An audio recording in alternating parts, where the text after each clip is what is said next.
Hello दोस्तों, स्वागत है आपका IQ स्मार्ट पे। तो मधु गुप्ता जी ने कमेंट किया था किसी वीडियो पर।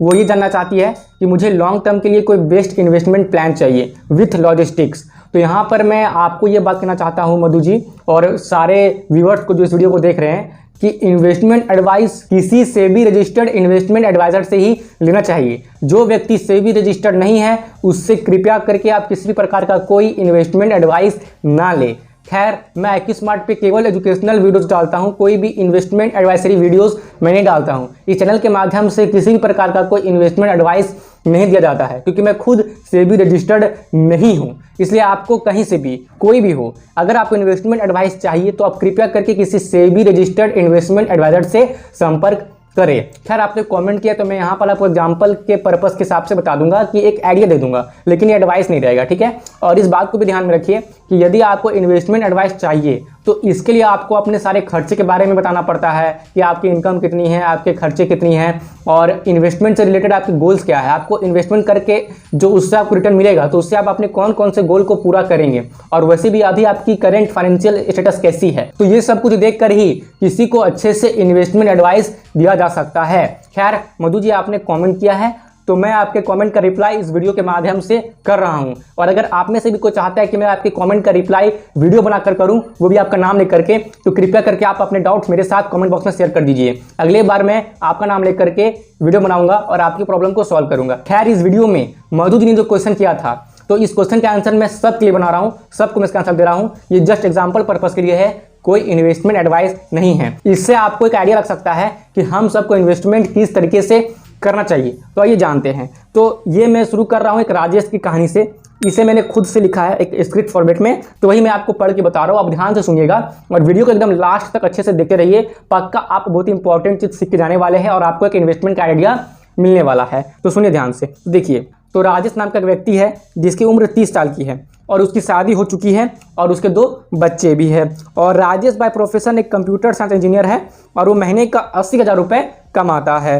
राजेश ने अपने कॉलेज के फ्री टाइम पे ही rich dad poor dad, the intelligent investor, think and grow rich, the richest man in Babylon जैसी बुक्स पढ़ रखी थी, जिससे कि उसे इस बात की समझ थी कि पैसे बचाकर इन्वेस्टमेंट करना क्यों जरूरी है। इसलिए उसने सबसे पहले अपनी 8,000 रुपये की SIP शुरू की, जहां से उसे ईयरली कम से कम 15% के आसपास रिटर्न मिल जाएगी और ये सीधा रिटर्न है, ठीक है ना। अब इस इन्वेस्टमेंट को राजेश 30 सालों तक कंटिन्यू रखेगा। फिर वो हर महीने 5,000 रुपये अपने इमरजेंसी फंड के तौर पर हाई यील्ड सेविंग्स अकाउंट में डालता है, जिससे वो केवल और केवल किसी इमरजेंसी सिचुएशन में ही यूज करेगा। फिर कभी फ्यूचर में उसे अपने इन्वेस्टमेंट पर हाथ ना लगाना पड़े, इसलिए उसने अपनी टर्म इंश्योरेंस जो 1 करोड़ की एंड हेल्थ इंश्योरेंस जो कि 50 लाख की है, ये लेकर के रखी हुई है। इसने राजेश ने, जहां वो मंथली 2,000 रुपये और 3,000 रुपये मंथली प्रीमियम पे करता है। और साथ ही राजेश 8,000 रुपये को मंथली स्टॉक्स में, गोल्ड में, बॉन्ड्स में, ETFs में और RD में भी इन्वेस्ट करता है, जिससे कि राजू की जो टोटल 26,000 रुपये है वो सेविंग्स, इंश्योरेंस एंड इन्वेस्टमेंट में यूज हो जाते हैं। अब इसका कितना फायदा हुआ, आइए 30 साल फ्यूचर में चलकर देखते हैं। मधु जी, मैं आशा करता हूँ कि आप यहाँ तक रुके होंगे और इस वीडियो को देख रहे होंगे और आप सब इस वीडियो को देख रहे होंगे, तो आपको बहुत कुछ सीखने को भी मिल रहा होगा। आपको एक आइडिया मिल रहा होगा कि इन्वेस्टमेंट से कितना फायदा होता है लॉन्ग टर्म में। और यहाँ पे मैंने इन्वेस्टमेंट की जो ड्यूरेशन है वो मैंने 30 साल रखी है, ठीक है ना। अब देखिए क्या होता है, अब हम 30 साल आगे जा चुके हैं। तो 45 साल की उम्र में राजेश का एक्सीडेंट हो गया था, जहां उसे काफी गहरी चोटें आई थी, जिससे कि उसके पूरे इलाज के खर्चे में 10 लाख रुपए लगे थे और इस पूरे पैसे को राजेश की हेल्थ इंश्योरेंस कंपनी ने चुकाया। तो अगर राजेश ने सही समय पर हेल्थ इंश्योरेंस ना लिया होता तो उसे ये 10 लाख रुपए अपने इमरजेंसी फंड से या फिर अपने इन्वेस्टमेंट अमाउंट को निकाल कर देने पड़ते, जिससे कि उसकी कंपाउंडिंग रुक जाती। खैर, थैंक गॉड कि राजेश की स्मार्ट मनी मैनेजमेंट ने ऐसा होने नहीं दिया। अब आगे राजेश की इमरजेंसी फंड की टोटल वैल्यू लगभग 40 लाख रुपए है और उसकी SIP की टोटल इन्वेस्टमेंट वैल्यू 5.6 करोड़ है, जिसे उसने SWP यानी कि सिस्टमैटिक विड्रॉल प्लान में कन्वर्ट कर दिया है। यानी कि अब अगर राजेश महीने का 5 लाख रुपए भी विड्रॉ करेगा, वो भी 20 सालों तक, तो भी एंड में 25 करोड़ के टोटल विड्रॉल के बाद भी उसकी फाइनल इन्वेस्टमेंट वैल्यू 31.5 करोड़ रहेगी। देखिए कितनी कमाल की बात है और कितनी ज़्यादा पावर होती है लॉन्ग टर्म इन्वेस्टमेंट की। अब आगे स्टॉक्स, गोल्ड और ETF मिलाकर उसकी टोटल इन्वेस्टमेंट वैल्यू 8 करोड़ हो चुकी है इन 30 सालों में। तो आपने देखा कि कैसे राजेश ने अपने स्मार्ट मनी डिसीजन के कारण इतनी बड़ी वेल्थ को इकट्ठा किया। और यकीन मानिए सही स्ट्रैटेजी, पेशेंस और रेगुलर लर्निंग के हेल्प से आप भी राजेश जैसी लाइफ को अचीव कर सकते हैं। तो ये मैंने आपको राजेश की कहानी के माध्यम से समझाने का प्रयास किया है कि आप कैसे इन्वेस्टमेंट कर सकते हैं। ये जस्ट आप लोगों को एक इन्वेस्टमेंट आइडिया देने के लिए है, केवल एजुकेशनल पर्पस के लिए है और एग्जांपल के तौर पे मैंने आपको राजेश की कहानी सुनाई है।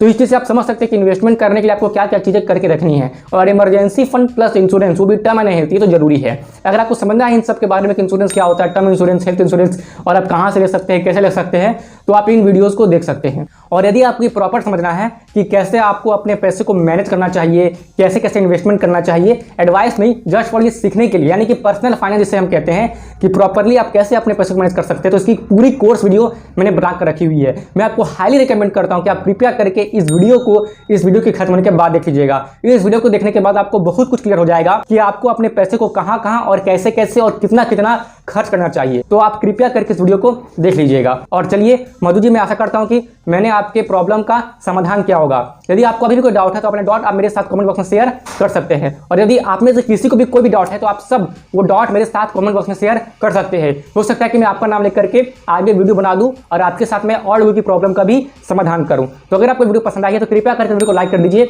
और साथ ही हमारे के साथ तो शेयर जरूर से कीजिए। IQ स्मार्ट को सब्सक्राइब कर लीजिए और साथ ही में बेल आइकन को भी जरूर से प्रेस कर दीजिए, ताकि भविष्य में मैं जब भी कोई वीडियो अपलोड करूं जिससे कि आपको वैल्यू मिले तो उसकी नोटिफिकेशन आपको समय मिल जाए और आप राइट टाइम पे इस वीडियो को देख ले। IQ स्मार्ट के साथ कनेक्टेड रहने के लिए आप IQ स्मार्ट के फेसबुक पेज, इंस्टाग्राम पेज और टेलीग्राम पेज को भी फॉलो कर सकते हैं, जिसकी लिंक आपको डिस्क्रिप्शन बॉक्स में मिल जाएगी। और आप यहाँ तक रुकने के लिए, मेरी बातों को ध्यान से सुनने के लिए और अपना कीमती समय देने के लिए सच्चे मन से बहुत बहुत धन्यवाद।